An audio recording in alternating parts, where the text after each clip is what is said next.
High! চলো আজকে একটি নতুন রাস্তা দিয়ে পাহাড় ঘুরে আসা যাক। আর তার জন্য ব্যাগপত্র গুটিয়ে আমি পৌঁছে গেছি শিয়ালদা স্টেশন আর ধরবো পদাতিক এক্সপ্রেস।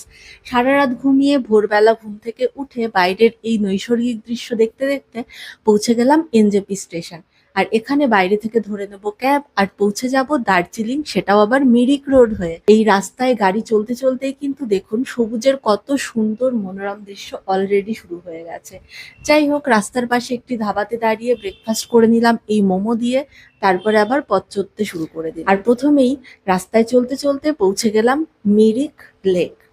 আর এখানকার এই নৈসর্গিক দৃশ্য যারা না এসেছেন তারা কিন্তু একেবারেই এটা ফিল করতে পারবেন না। যাই হোক, এই লেকের ধারে বেশ কিছুক্ষণ সময় কাটিয়ে এই ঘোড়াগুলোকে দেখে তারপর আমার এর মতো লিটারেলি ল্যাদ খেতে ইচ্ছে করলো।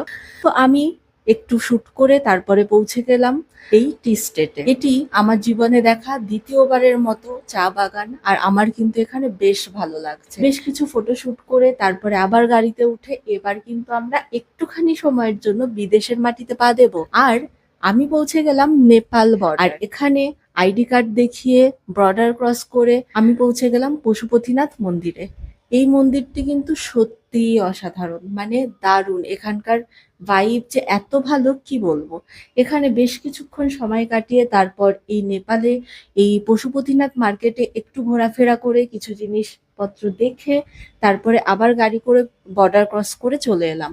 আর এক্ষুনি দেখছিলেন না কি দারুণ একদম শান্তশিষ্ট মেঘমুক্ত আকাশ। আর এই দেখুন কিছু মিনিটের ব্যবধানেই পুরো ফগ হয়ে গেছে। আর গাড়িতে উঠতে না উঠতেই ঝেপ্পে বৃষ্টি নামলো। তো এই বৃষ্টির মধ্যে আর কোথাও যাওয়ার উপায় ছিল না, কারণ লিটারেলি ভিজিবিলিটি একদম ক্লোজ টু জিরো হয়ে গেছিল। তো আমরা চুপচাপ পাড়ি দিলাম দার্জিলিং এর পথে। আর এই যে রাস্তায় এই দারুণ দৃশ্য উপভোগ করতে করতে পৌঁছে গেলাম কিন্তু দার্জিলিং। বাই।